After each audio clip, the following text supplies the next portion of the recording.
के लिए रिफर करवा लिया था। उसी दिन शाम की ट्रेन से वह मां और भाई के साथ निकल पड़ी थी कैंसर रिसर्च इंस्टीट्यूट ग्वालियर के लिए। ग्वालियर स्टेशन पर सुबह 4 बजे ही ट्रेन पहुंच गई थी। भाई और उसने मिल करके मां को स्टेशन पर एक बेंच पर लिटा दिया था। बच्ची बैग पर ही उन्नीदी बैठी थी और वे तीनों यही सोच रहे थे कि अब जाएं तो जाएं कहाँ। यूं तो इस शहर में बहुतेरे रिश्तेदार हैं, पर सभी ने बरसों पहले से ही मुंह मोड़ रखा है। विपन्न जरूरतमंद लोगों के रिश्तेदार कहाँ होते हैं। रिसर्च सेंटर में उन्हें क्वार्टर नहीं मिल पाया था, कोई सिफारिश जो नहीं थी उनके पास। वे लोग तो माँ के साथ दिन अस्पताल में और रात स्टेशन पर ही काट लेते, पर छोटी सी बच्ची भी साथ थी, इसको अकेला छोड़ भी नहीं सकते थे और कैंसर अस्पताल साथ ले जा भी नहीं सकते थे।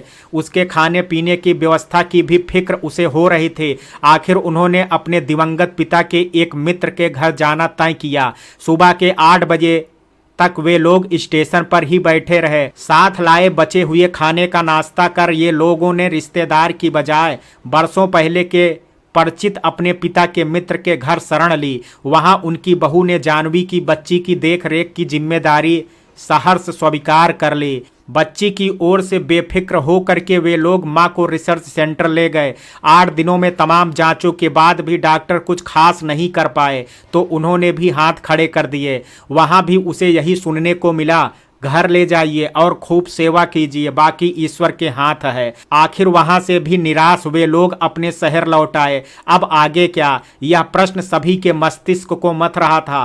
राज का फोन आया तो उसने बताया कि उन लोगों के वहां से जाने के अगले ही दिन सासू माँ भी अपने घर लौट गई थी। उसे सुन करके कोई आश्चर्य नहीं हुआ।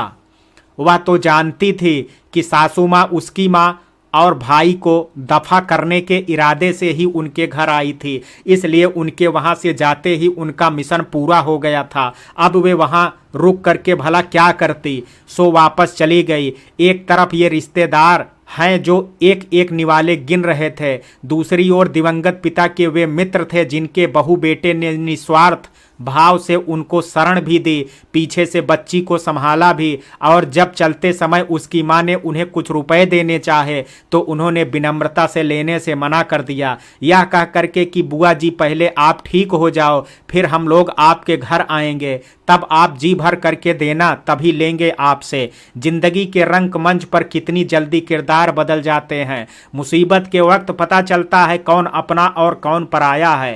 राज को तो मुझे जवाब देना ही है, लेकिन समय आने पर, अक्सर विपरीत समय में